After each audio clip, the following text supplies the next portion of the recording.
On my 80th birthday, my daughter looked me in the eye in front of the whole family and said, with a cruel smile, "It's time for you to step aside, Dad. This place is no longer for you." The silence was deafening at that moment. No one moved. No one protested. Not my son-in-law, not my grandchildren, and not my other son. They all looked away. It was as if those words were the truth they had all been waiting to hear. As if I no longer had the right to be in the house that I had built with my own hands. I held the keys to my truck between my fingers. I had driven that truck for 40 years, carrying construction materials. No one else had offered to go get the birthday cake. Standing in the doorway of the house I had built from the ground up, I understood everything. I was no longer the respected patriarch. I was just an obstacle. In that moment, something inside me hardened like concrete, but something else ignited like a spark. So listen to me carefully. Pay attention to every word of this story, because what I did in the days that followed will change your perspective on everything. When you've finished listening, tell me, what decision would you have made? Also, tell me where you're listening from right now. My name is Ricardo Vizquez. I was born in Puebla in a neighborhood where the houses were made of adobe and the streets were dirt. I worked my whole life as a construction worker. I started out carrying bags of cement for veteran bricklayers. Then I learned.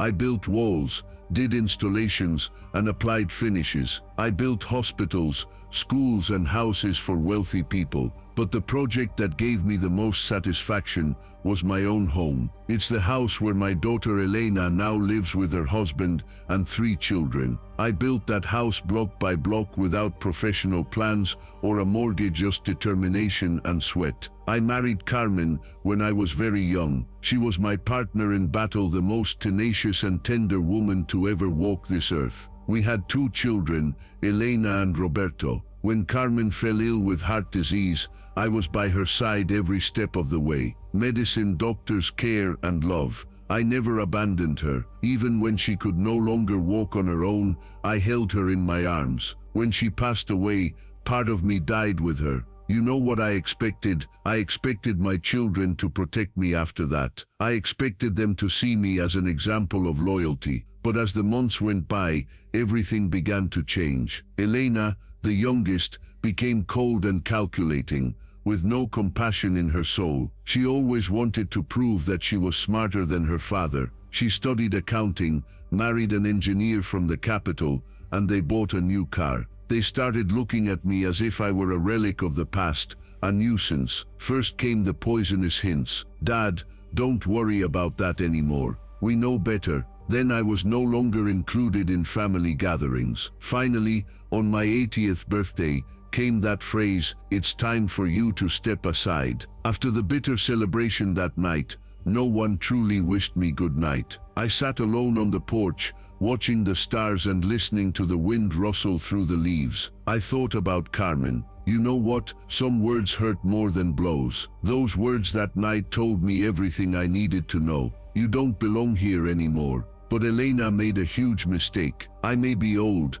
but my mind is still sharp. I may be tired, but my convictions are as strong as steel. I've never been one to play the victim. Early the next morning, I got up, made my black coffee, and put on the green shirt Carmen said, made my eyes stand out. I grabbed my leather briefcase and headed straight to the notary. Inside the briefcase were more than just documents. It contained everything Elena never bothered to find out. She assumed the house belonged to her simply because she lived there with her family. She never checked the deeds. She never bothered to find out whose name the property was registered under. She certainly had no idea about the bank account I had accumulated that not even Roberto knew about. I'm not a flashy man, but I'm not reckless either. Since retiring, I've been quietly saving money, peso by peso. At first it was a small amount, but over the years, with bank interest, it grew into a considerable sum. Most importantly,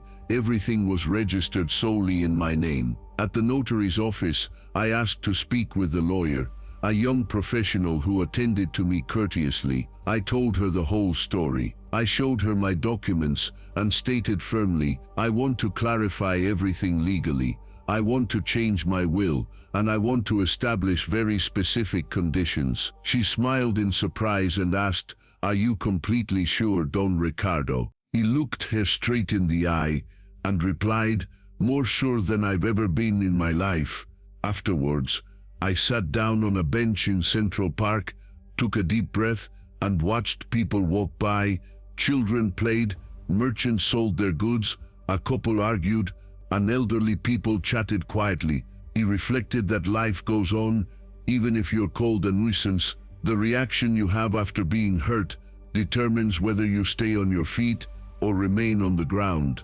Right there on that bench, I decided the time had come to deliver justice, not revenge, but justice. Not revenge, but justice. Elena had to understand that you can't humiliate a father and then forget about him. It's not about money, it's about dignity. If she didn't know how to give me that when I kept quiet, then she was going to have to learn the hard way now. But what happened that same week exceeded my expectations. Elena had never been good at handling surprises, especially when she found out about my actions, especially when they weren't under her supervision. I knew she was controlling and liked to manipulate and feel that everything revolved around her. So, when the certified document arrived at the house where she lived, the same house she believed she owned, I could picture her perfectly, face contorted with rage. The document was direct and unambiguous. It notified her that the legal owner of the property had cancelled the loan agreement. It also stated that within 45 business days, the occupying family must voluntarily vacate the property. Failure to comply would result in legal action. It was signed by me, Ricardo Frisquez. I could have confronted her in person. I could have made a scene the day after her birthday, but I didn't. I wanted her to experience the same abandonment I felt on the porch that night for a few days. The same loneliness, the same chill that comes with knowing you have been rejected by those you love most. I wanted him to have time to reflect. Sometimes only adversity awakens the conscience, you know. 3 days after receiving the document, he called me, but it wasn't a calm conversation. It was an explosion of anger. I barely responded before he started screaming hysterically. "What does this mean, Dad? Have you gone senile? Do you want to leave us on the street? This is our home." I let her vent. I remained silent until she was exhausted. When she fell silent, breathing heavily on the other end of the line, I replied slowly and firmly, "Elena, you told me it was time for me to step aside and that this place was no longer for me. Well, I've decided to do something productive with my life. I'm going to regain my self-worth." She was speechless. The call was cut off shortly after. The next day, she showed up at my new house. I slept peacefully, knowing that even though the outside world thought I was too old to make important decisions, I was still the architect of my own destiny. But I didn't anticipate what Elena was going to try next. In her desperation to maintain her comfort, she was capable of taking a step I never thought possible, a vile, cowardly, dangerous step. That's when I realized the battle had just begun. I thought Elena had already reached her limit. I thought that after seeing my determination, she would humble herself, apologize sincerely, and start over. But no, pride is like cataracts in the eyes. There are people who would rather crash 1,000 times than remove them. 8 days later, I was contacted by the bank. A very cordial executive informed me that someone had tried to access my account. Someone had tried to log in using my personal information. However, the password was blocked after multiple incorrect attempts. After I confirmed that it wasn't me, she paused for a moment. Then she asked, "Do you have any relatives with access to your confidential documents, Mr. Ricardo?" At that precise moment, I knew. That same night, I received another unpleasant surprise.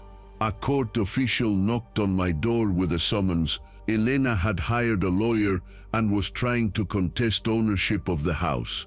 She claimed that there had been a verbal agreement to donate the property. She said that I had transferred the house to her as a gift. an absolute lie.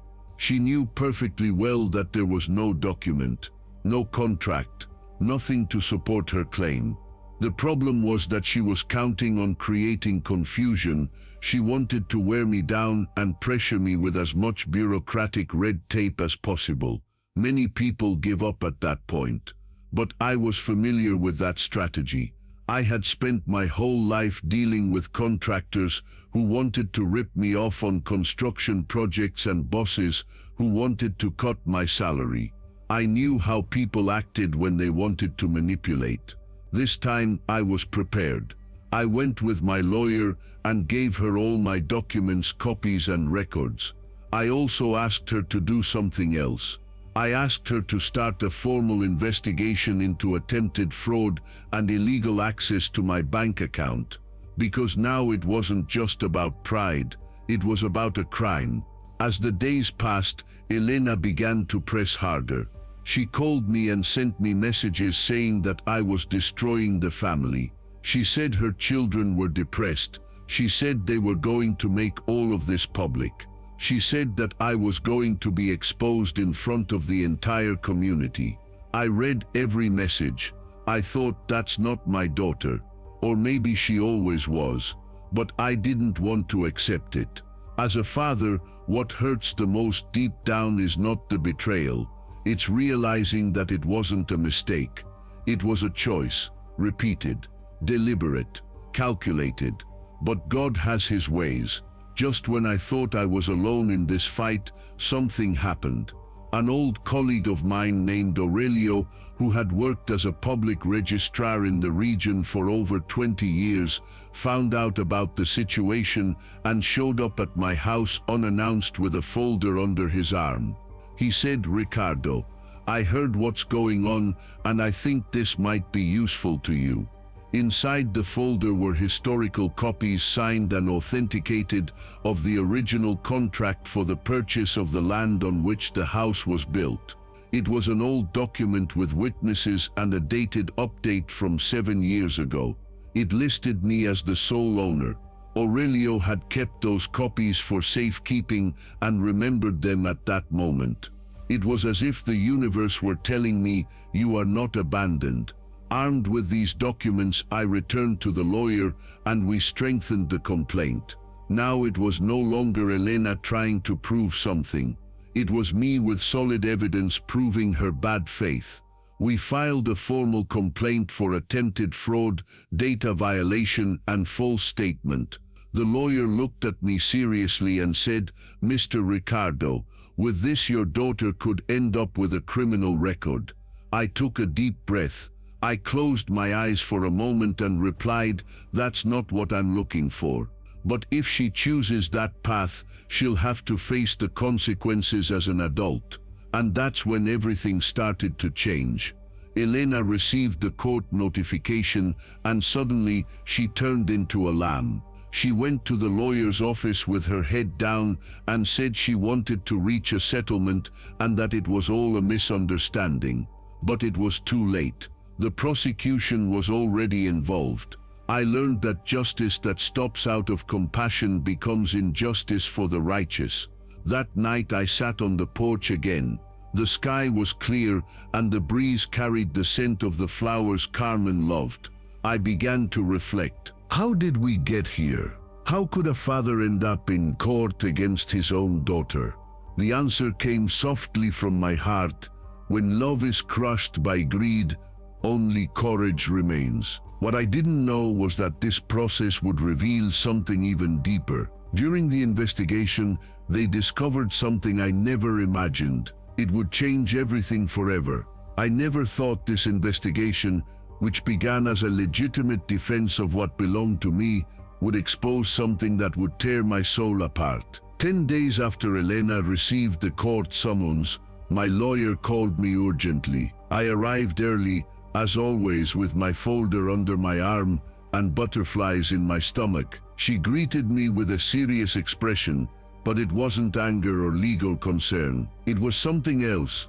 It was as if what she had to tell me was personal. I sat down across from her, and she slowly said, Mr. Ricardo, while reviewing your bank statements and documents signed in your name, something delicate came up. I raised my eyebrows in confusion, and she continued. There had been an attempt to forge your signature on a transfer request from your savings account to another person's account. I froze. I didn't understand. Then she showed me the paper. It was a bank form with my name and account number and a signature that tried to imitate mine, but it wasn't mine. I recognized it immediately. The most devastating part was that the name of the beneficiary on the form was not Elena's. It was her husband's. I stared at the document for a long time. I didn't speak. I just felt my chest tighten. Not only did she want to kick me out of my own home, but they had also tried to empty my bank account. Worst of all, they didn't even have the courage to do it in their own names. They used her husband as a front, as if I were an old, naive man who wouldn't notice anything. The lawyer told me that the prosecutor's office had already been informed. He said this could complicate the case. He said that it was no longer a civil matter, but a criminal one. Fraud, identity theft, attempted fraud, all that. I nodded, but inside, I didn't know whether to scream or cry. How did we get to this point? When did my daughter become capable of stealing from her own father? I left that office feeling older than ever. I walked across the square like a lost soul. I sat on the same bench where I had decided to regain my dignity weeks earlier. There I felt defeated, not out of fear, but out of pain. It's one thing to fight for justice. It's another thing entirely to discover that the person you raised with so much love has been digging your emotional grave for years without your knowledge. I spent the night awake. I tossed and turned in bed. I stared at the ceiling, remembering when Elena was little. When she held my hand to cross the street, I remembered her saying, "Daddy, don't go," every time I left for work. Where is that little girl? When did I lose her? Or worse, did I push her away without realizing it? At dawn, I got up with a decision in my heart. I went to the bank. I asked them to close all the accounts. I changed the signatures and digital access. Then I opened a new account at a branch far away in another city. Everything was in my name. What about some of that money? I withdrew it in cash. I realized that my peace of mind would not depend on papers or promises. That same afternoon, I received an audio message. It was Elena. Her voice sounded broken and choked up. She begged me to forgive her and said that it had been a moment of madness. She said that her husband only wanted to help her organize the family finances. She begged me not to press charges. She said to think of the grandchildren. She said that we could work this out as a family. I listened to the entire message. Then I deleted it. I didn't respond. Family isn't someone who only calls when they need something. Family is someone who respects you, even when they disagree with you. She had crossed that line too many times. That night I made my coffee as usual. I sat on the porch. I looked up at the starry sky. I thought, sometimes God allows masks to fall, not so that we can hate, but so that we can be free. What would happen in the days that followed, however, would change everything. Justice may be slow, but when it arrives complete. But when it arrives in full force. I knew that, once set in motion, there was no turning back the judicial system. Many people believe that reporting a family member is something you do in the heat of the moment, out of anger or a thirst for revenge. But no, there's nothing more exhausting than defending yourself against someone you taught to walk. Every call from the lawyer, every document I had to sign, and every new piece of evidence that came to light was like tearing pieces of my heart out with my own hands. However, I also knew that if I didn't do it and let it go out of shame or fear, I would spend my remaining years feeling like a shadow in my own story. And I wasn't going to allow that.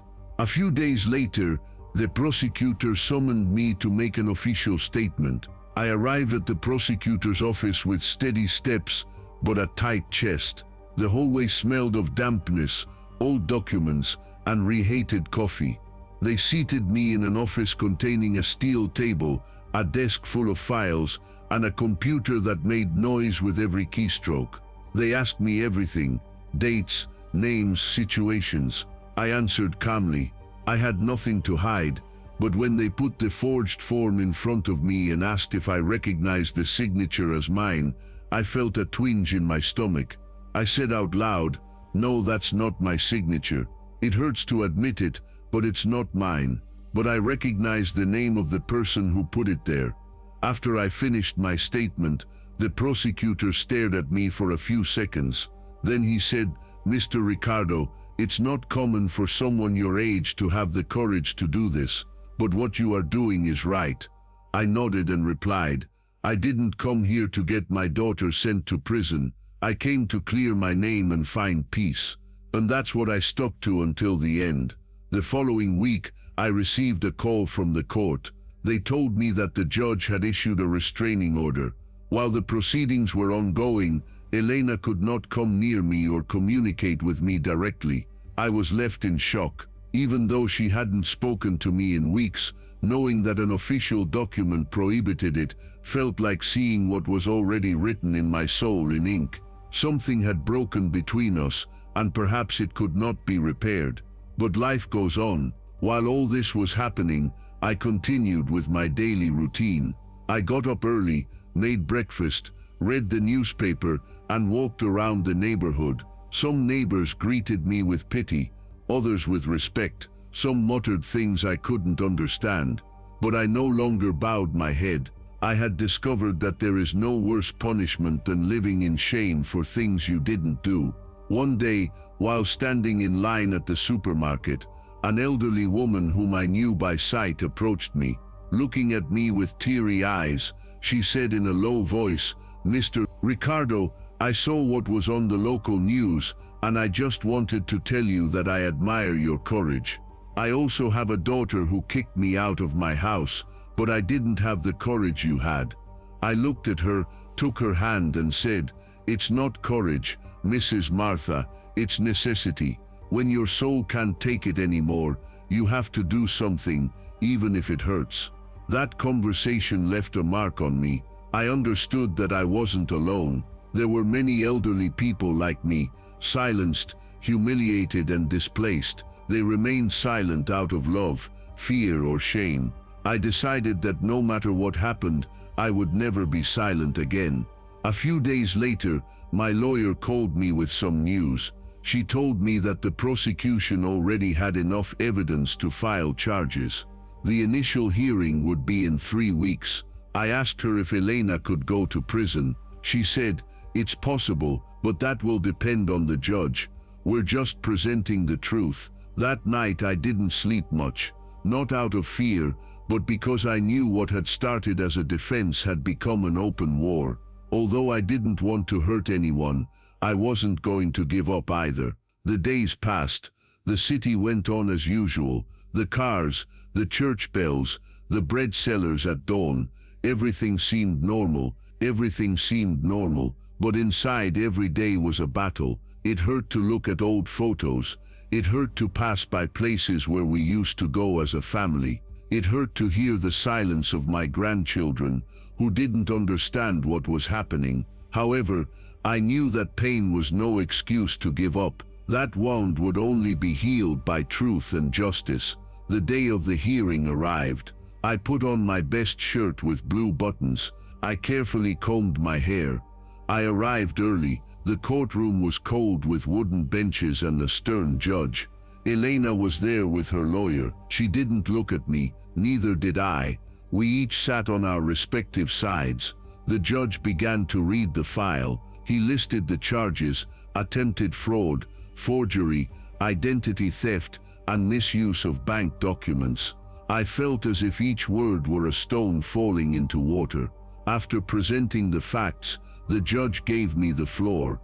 I stood up. My legs were shaking, but my voice was steady. I spoke not as a betrayed father or a victim, but as a man who had decided late in life to stand up for himself. I said, "Your Honor, I did not come here to ask for punishment.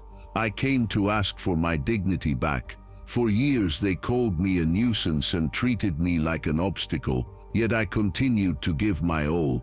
But when they stole my respect, I knew I could no longer remain silent. My daughter is not here because of how I feel. She is here because of what she did. The courtroom fell silent. In that silence, I felt something inside me settle, as if finally, after so long, something was back in its place. The hearing ended. The judge did not hand down a sentence that day, but he made it clear that there were grounds to continue the proceedings. Elena left with her head down. I left in peace. That night, I went back to my house.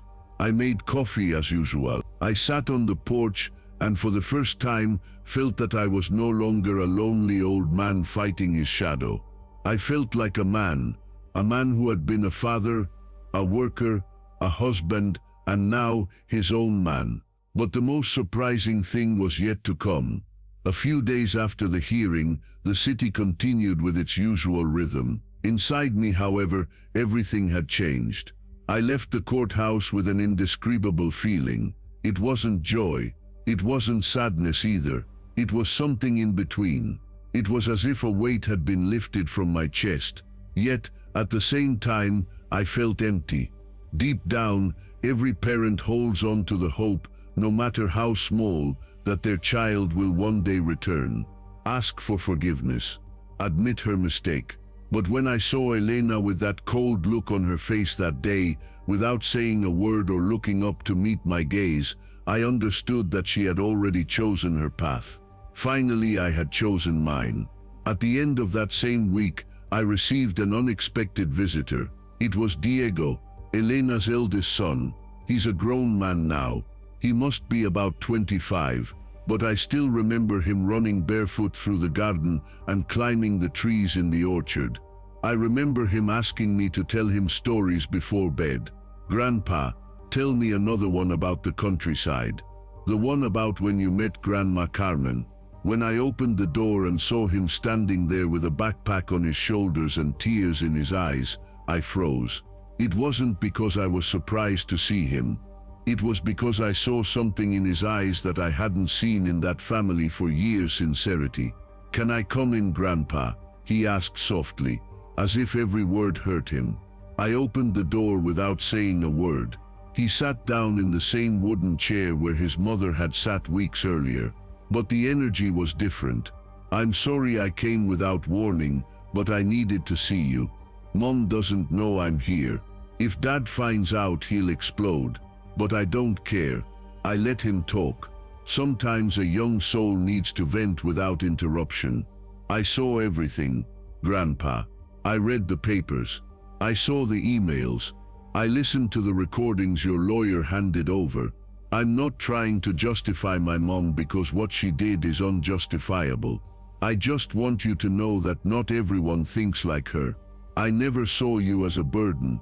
In fact, you were the only person in this family who ever spoke to me honestly." I felt a lump in my throat. I swallowed my tears, but my voice broke a little when I said, "Thank you, son. Those words are worth more than all the gold your mother tried to steal." Diego told me that he hadn't gotten along with his parents for a long time. He said that he had tried to talk to them, to stop their decisions, and to bring some sense to the situation. But every time he did, they silenced him. They treated him like a traitor for having a heart. He told me that he had argued with his mother about what happened at the hearing. He even threatened to leave home if they went ahead with the absurd trial. As I listened to him, I pictured the boy I used to look after when Elena didn't have time. I remembered the afternoons when I took him to the workshop, when I taught him how to use a hammer, when I showed him how to plant a seed. It all came back to me at once. I realized that even though I had lost a daughter, I hadn't lost everything. Diego hugged me before he left. He told me he wanted to come more often. He said that he didn't want me to feel alone. He said that if I ever decided to leave that city, he wanted to come with me. I smiled at him. I put my hand on his shoulder and said, "You'll always have a place with me, son. Always." That night I slept differently. Not more lightly, but more accompanied. Because when your heart breaks, it also opens up. Sometimes light comes in. But the story didn't end there. A few days later, my lawyer called with news. She said that Elena had tried to reach an out-of-court settlement. She sent a signed letter admitting to the forgery and asking for the proceedings to be suspended in exchange for my silence. They wanted to cover it all up. They wanted me to keep quiet. They didn't want the story to appear in the press. They didn't want me to talk to the family either. I asked the lawyer to send me a copy of the letter. I read it calmly. It was elegant and well written, full of justifications with phrases such as moment of crisis, economic pressure, bad advice, and overconfidence. But not a single word said, "I'm sorry, Dad." Not one. That's when I understood that Elena only wanted to save her own name, not our relationship, not the truth. I told the lawyer, "I don't accept it. Let the process continue. If she ever wants to talk to me, she can come as a daughter, not as a negotiator." The lawyer was silent for a few seconds. Then she said, "You have more courage than most men I know, Don Ricardo." It's not courage, I thought. It's exhaustion, it's pain, it's dignity. That same week, the local press began talking about the case, not with names or details, but with phrases that everyone recognized. Elderly man legally defends his home against attempted family fraud. Some neighbors came to see me, some came to congratulate me, others told me that I should keep quiet. Still others simply wanted to tell me their own stories. There were widows evicted by their children. There were men sent to nursing homes by ambitious daughters-in-law. There were grandparents who raised their grandchildren and now don't even know where they are. I thought, maybe all of this isn't just for me. Maybe this pain needs to be shared, not to get revenge, but to wake others up. But the most unexpected was yet to come. After all, after the hearing, the letter, the silence and the betrayal, someone I never thought I would see again showed up. When that person knocked on my door, I realized that life sometimes has one last card up its sleeve that no one sees coming. Like every afternoon, I was sitting on the porch drinking coffee and eating cookies when there was a knock at the door. I wasn't expecting anyone. I thought maybe it was Diego again, or a neighbor curious about all the talk in town. But when I opened the door, I was stunned. It was Marcos, my son-in-law and Elena's husband. He was the man behind the fake papers and the one who filled my daughter's head with poisonous ideas. He looked at me as if I were an old relic cluttering up the living room. I never imagined seeing him standing alone in front of me, without a tie or his usual arrogant attitude, with his eyes downcast and a bag slung over his shoulder. "Can I talk to you, Don Ricardo?" he asked in a low, almost trembling voice. I looked at him for a few seconds. I thought about slamming the door in his face. I thought about telling him everything I had kept to myself for years. But something in his gaze and the way he clung to the strap of the bag made me take a step aside. Without saying a word, I pointed to the chair on the porch. He sat down slowly. He didn't look me in the eyes. He played with his fingers. He took a deep breath, as if he wanted to speak, but couldn't find the words. "I know I don't deserve to be heard," he finally said. "I know I was unfair and ambitious. I never gave you your due. I also know that what we did to Elena is unforgivable." I didn't say anything. I just looked at him. I waited. "I came because I can't take it anymore," he continued. "Elena is out of control. She screams all the time. She breaks things. She blames everyone. She says you ruined her life. But I know the truth. I know she was the one who crossed the line. I signed those papers because she asked me to. She demanded it. She said it was just a formality and that everything would still be yours. She said it was just to put things in order. And like an idiot, I believed her. And that's why you signed my name." I finally asked him, "Just to sort everything out?" "No," he said, lowering his head even further. "I also did it out of fear. If I refused, she would yell at me. She would threaten me. She said I didn't have the right to an opinion. Over time, I realized that I had become an accomplice, not only to the scam, but also to her contempt for you. The silence between us grew thick. The sun began to set behind the trees, and birdsong filled the silence. What do you want now? I asked calmly. Are you here to ask me to drop the charges? No, he replied immediately, tears welling in his eyes. That's not why I'm here.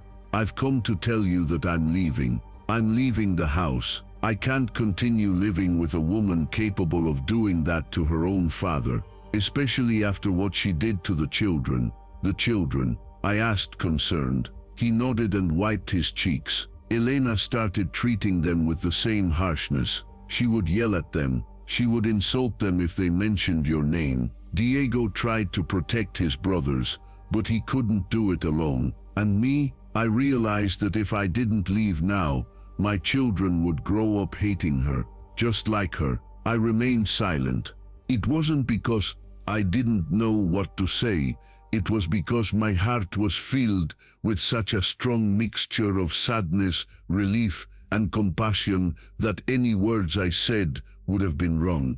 I just wanted you to know the truth, she said, standing up. Also, if you ever want to see the kids, they miss you a lot. They don't tell you because they're afraid, but they ask about you, and I miss them more when you're not here too. She picked up her bag and took a step toward the door. I sat there, staring at the horizon. When he was about to cross the threshold, I said without looking at him, Marcos, if you leave, don't look back, but don't come back empty-handed either. Take what you've learned with you, because if we don't learn, we just repeat ourselves. He stopped. He nodded. Then he left in silence. That night, I didn't sleep. I thought about everything. About Elena, about how we got there, about Diego, about the children. I thought about Carmen, who was surely turning in her grave at all this. Above all, I thought about myself, about the man I had been, and about the man I am now, and about what I had left to do. The next morning, I decided it was time to move on. I went to the bank. I organized my accounts. Then I stopped by the notary. I wanted to leave everything in order, nothing half done. I learned that the greatest gift you can give yourself as you grow older is to owe nothing to anyone. On my way out, I stopped by the school where my grandchildren study. I stood across the street and watched from afar. I saw them come out with their backpacks, talking to each other. Diego was waiting for them on the corner.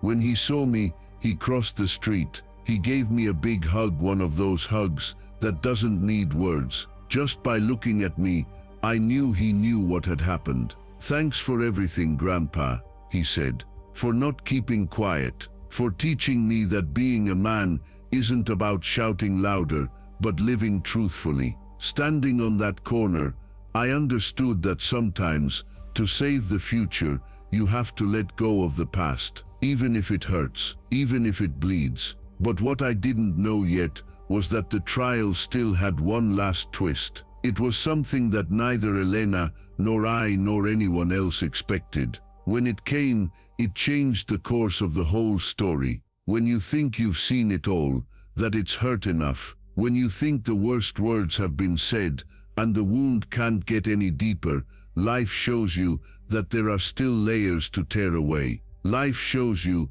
that there are still layers to tear away. I thought the trial was on track, that it was just a matter of time, of paperwork, hearings, lawyers, and judges doing their part. But what no one, not me, not my lawyer, not the prosecution, imagined was that Elena was going to do what she did. There were 4 days left before the next hearing. All the evidence from the bank was going to be presented then. The forged documents, the technical reports from the firm, the notary's witnesses, and the digital expert report. Everything was in order.